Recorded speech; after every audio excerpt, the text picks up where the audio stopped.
Welcome back, ladies and gentlemen. Either if you're catching this on a Sunday night or a Monday morning as you're getting ready for work, I want to thank you guys for joining in for another kind of market update. Okay, and the Monday market report features modern 20th and 21st century coins that hit it big here in the last 7 days. And as you can see, the modern market is back to business as usual. That's right. Last week was kind of like a week off. Auction companies like Great Collections, eBay during the summer, they generally have this 1 week where you don't see nearly as many quality moderns, all right, like ultra moderns post 1950.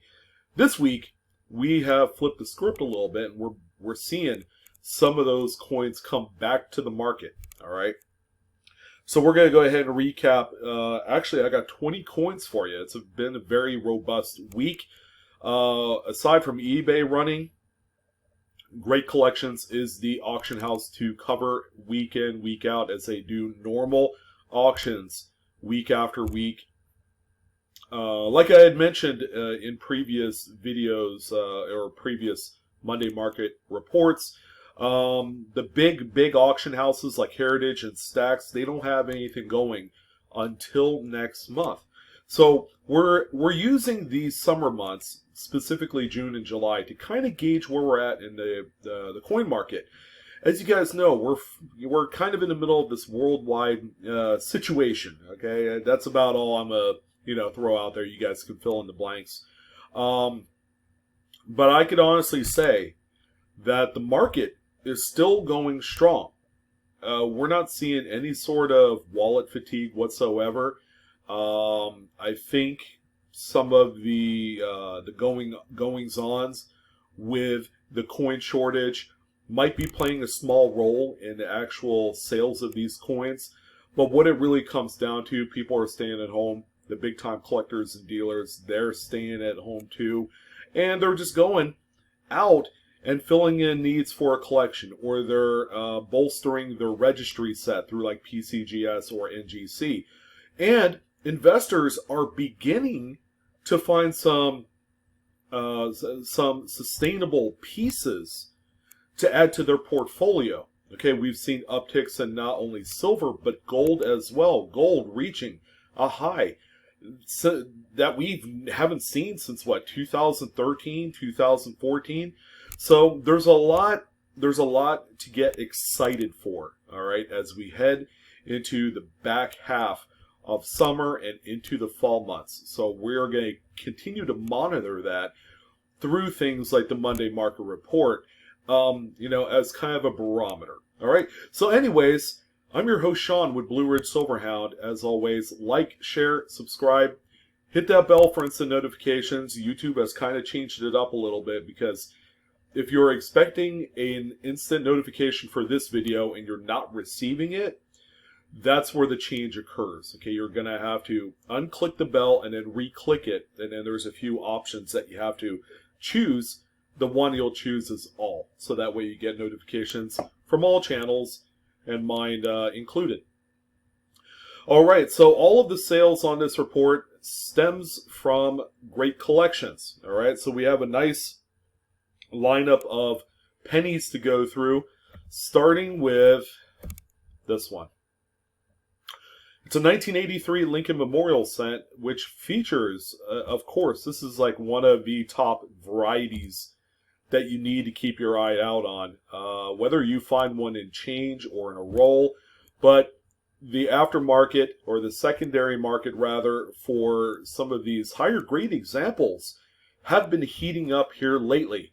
Your way of getting, I guess, some skin into the game is just to keep yourself in tune to how the variety market is doing. So any doubled dies, repunchment marks, they all seem to have kind of like an uptick, and they're following along the same, I guess, path as all of the other coins. And this is why I'm saying that the numismatics part of the market has been heating up across the board. Okay, it's not just affecting some of those ultra rarities that we're accustomed to seeing, like an 1804 dollar, or perhaps, something a little bit more modern, like a 1914D Lincoln, which we actually have one on the list. Those are coins that traditionally investors, flock to add to their collections because they know that the value will continue to stay on a path where you're just going to be fine sitting on it. All right. So we're beginning to see that with some of the more marquee varieties. The 1983 here features the double the die reverse. This is the one that everybody tries to look for, and people have been successful. And it doesn't necessarily have to be a mint state 67 red like this example, but all varieties are showing very strong sales here recently. So this one right here sold for $1,350. Certainly not the highest grade that you could find of 83 DDR, but this is another what I call second tier that, again, investors are beginning to recognize as kind of being a coin that, for the longest time, has been undervalued. All right, so that's why this one is starting to kind of heat up. All right, the next one that we have here is probably less of an investor type of coin, but more so for the registry set.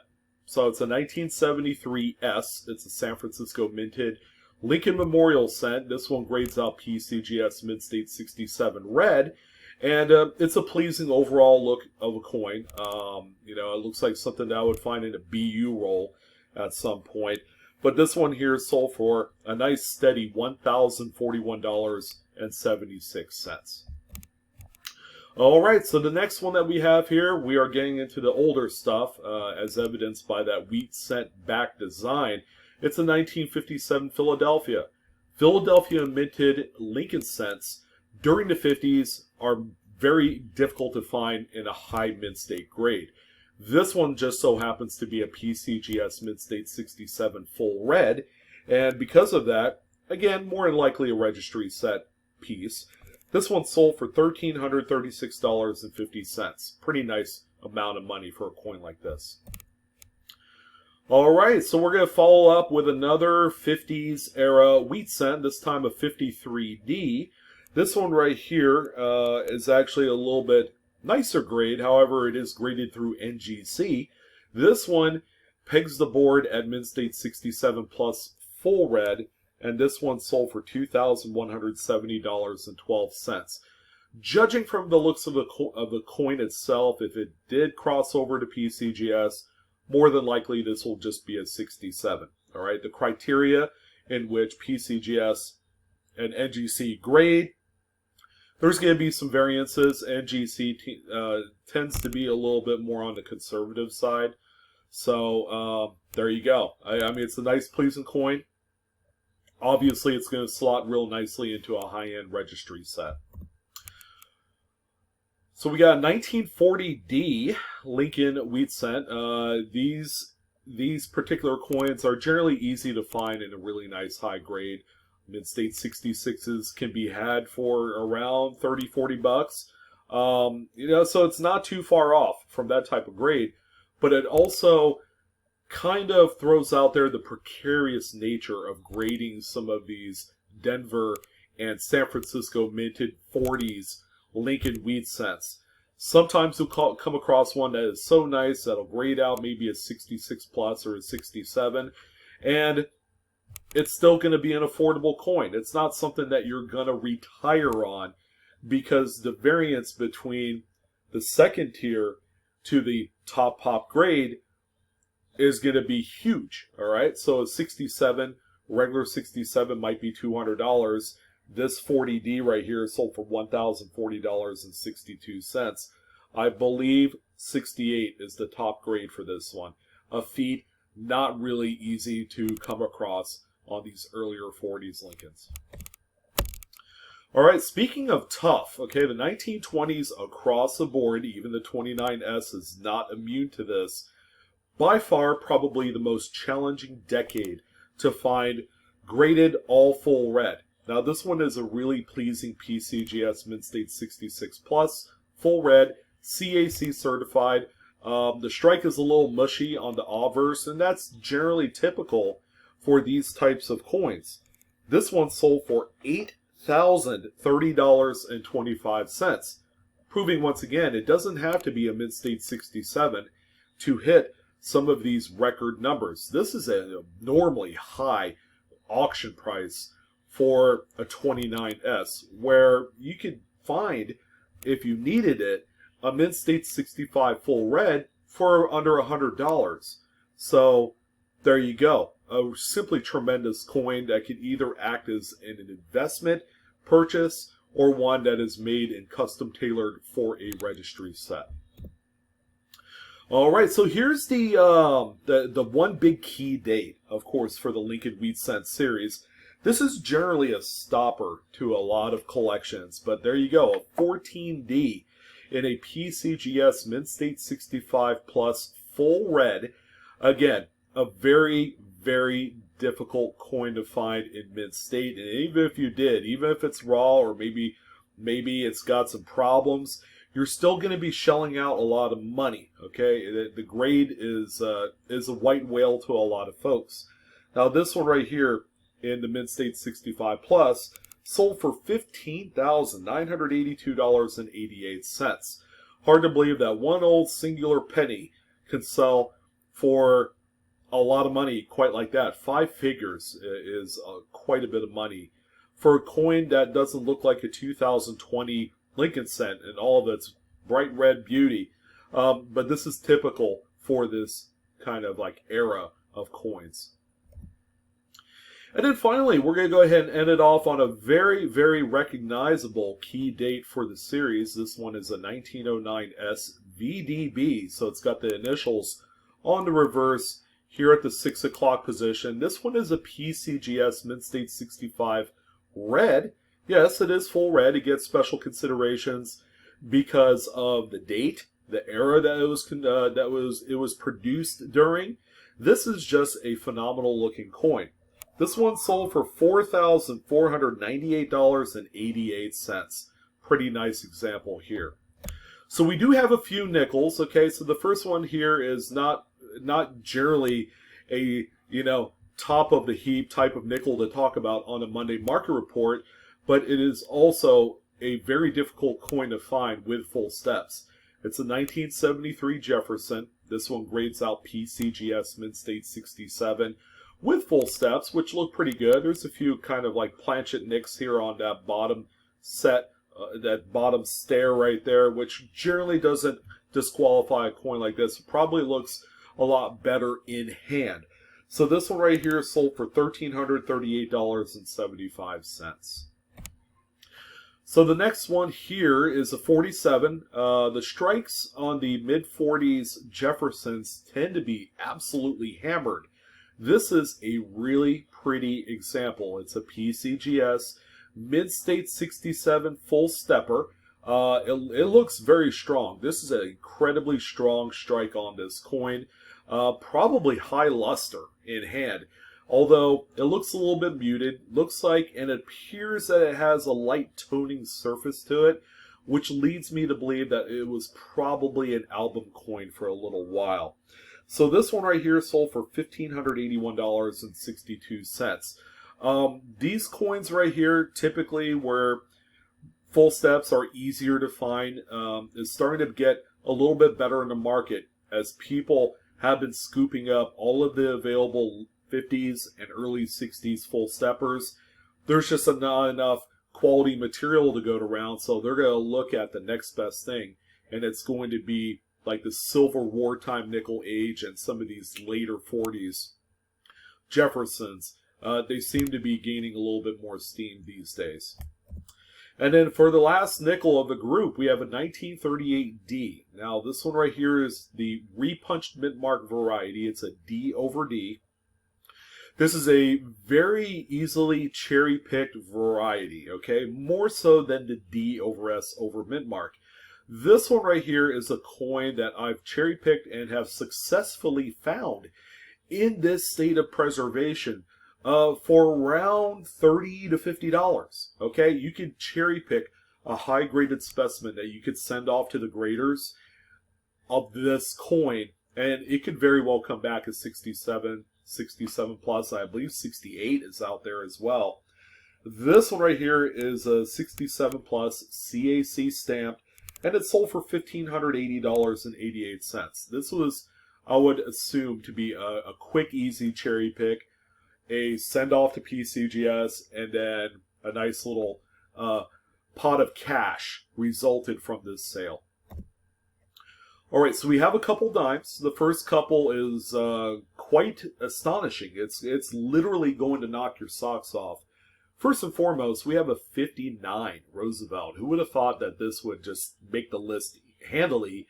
But based off of the toning color merits on its own, it deserves a spot on the list. Now, the color on the obverse is outstanding. I love any sort of blue that you could possibly come across, much like this. This one is an absolute bomb, both sides of the coin, featuring lots of originality. This one right here sold for $992.25. Also, taking into consideration that it is a full band struck coin. Pretty nice. This 46 is no slouch either. I think when you come across coins like this that exhibit just an absolute crayon box of various toning, these have been hot lately.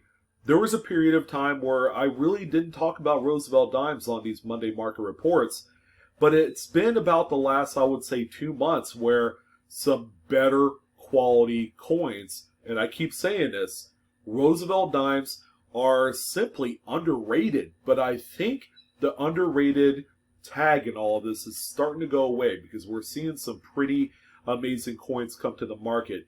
So there are collectors that are beginning to recognize this series for what it is.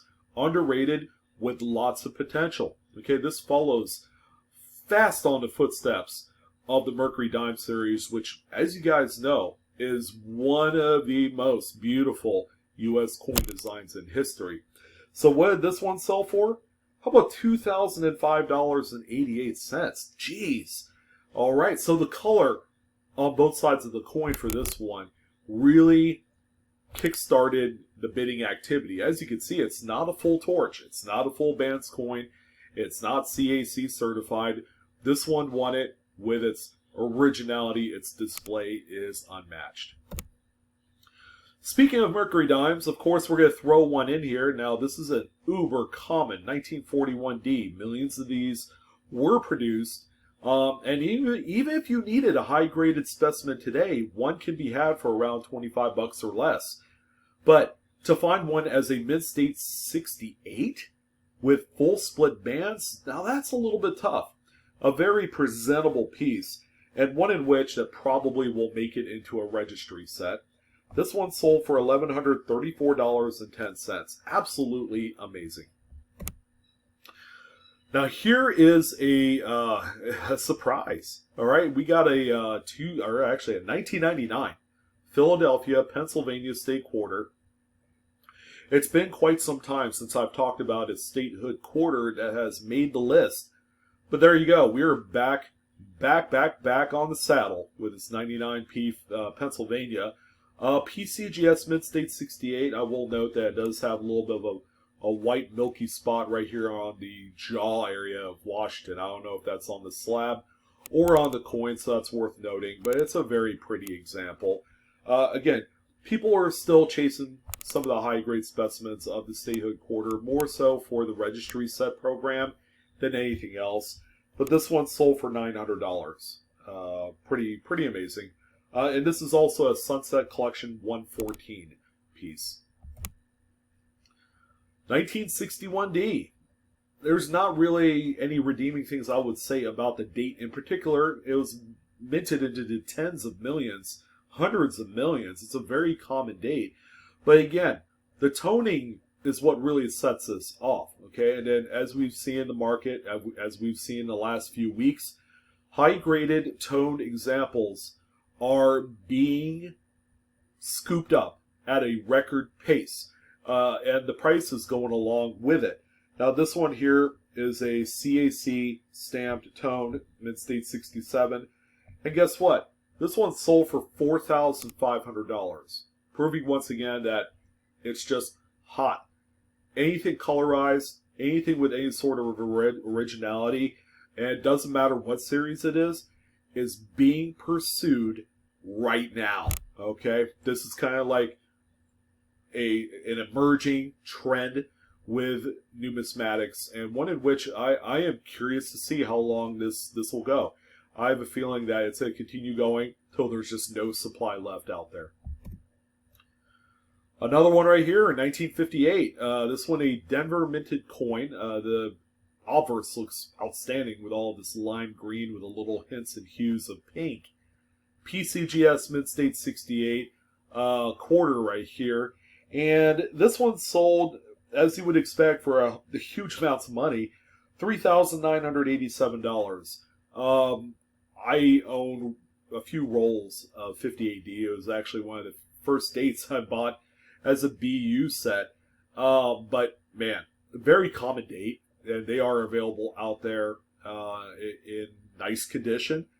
So cherry picking one of these can still be an opportunity. So keep that in mind. 52, another very plentiful business strike Washington quarter. This time it's a PCGS Mid-State 67 Plus.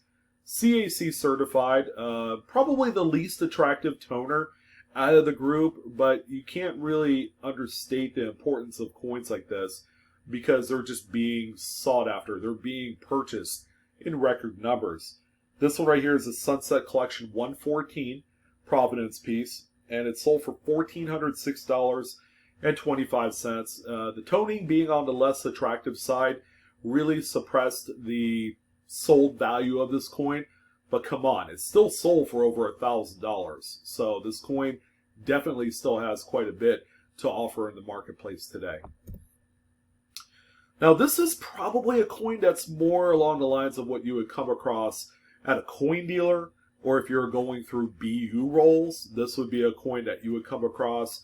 Just a pleasing overall, freshly minty struck coin. This is a PCGS Mid-State 67 Plus. Obviously, when someone was going through their coins and they were cherry picking a prime example, you know, they look at things like these fields right here have to be absolutely clean, the flat areas around the devices.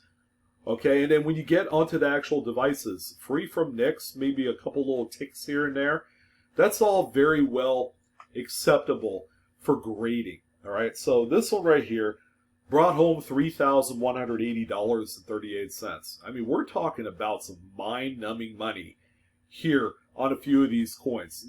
Nobody would ever expect for the market to be this insane right now. But anyways, if you thought this one was crazy, the last coin on the list will certainly take your breath away. All right, so what do we got here for you? It's the 1932 Washington quarter. All right, to make matters even more funnier, this is a Philadelphia struck example. Now, 1932 is the first year of the Washington quarter. However, it is not uncommon to find one in nice condition. So people like to assemble these nice collections, these albums. You want to find a nice BU example for your album? Well, guess what? They can be had for under $50 really easily. Now, this one right here is in a state of just amazing preservation. The toning is amazing. I'm really enjoying the olive greens, you know, the russet browns on the obverse. The reverse has that nice kind of like pastel-y swath. Very, very nice market acceptable coin. This one is a PCGS Mid-State 67. Truly, truly magnificent piece here, guys. So, what did the final number 20 coin on the list sell for? How about $8,876.25? Who would have thought? It's not a 67 plus. It's not a 68. You know, 67 is a really great number for this coin, which is not a Denver or a San Francisco minted coin. However, I wanted to point out that there are some Denver and San Francisco minted high-grade examples that aren't worth $8,800 like this one is. So there you go. That is the market in a nutshell. What do you guys think? Would love to hear your comments on how everything is going in the marketplace today. It's been wild. From low, least expensive cherry pick coins, whether it errors, varieties, to the graded material. Coins are being sold in just amazing numbers these days. Okay, if you've got it and you need the extra money, now might be the time to take a flyer and throw some of these up on there, because surprisingly, the market has been just strong lately. So I'm excited to see where the rest of the summer brings us as we head into some of the bigger shows, which it looks like they're all going to be online type auctions. The actual physical shows like the ANA World Fair Money or the Long Beach sale are all going to be, in theory, online based type of gatherings. So I don't know. We'll see what happens. I'll keep you guys abreast on the market as we head into the latter part of summer, August, September, and into the fall. Should be exciting. Should be very weird, actually. Will people have wallet fatigue? Okay, is the money eventually going to run out? I don't know. I mean, we are quite a few months into this topsy-turvy world we're living in, so, people are still spending money. It's kind of crazy. But anyways, that's going to do it. I want to thank you guys for watching. Sorry to keep it so long-winded, but I'm so excited with the market right now. It's just insane. The market is just crazy. Don't forget to like, share, subscribe, hit that bell for instant notifications, and as always, Coinaholics, we are discovering together. Enjoy your week. Don't work so hard on your Monday, and I will see you on the next coin video. You guys take care now.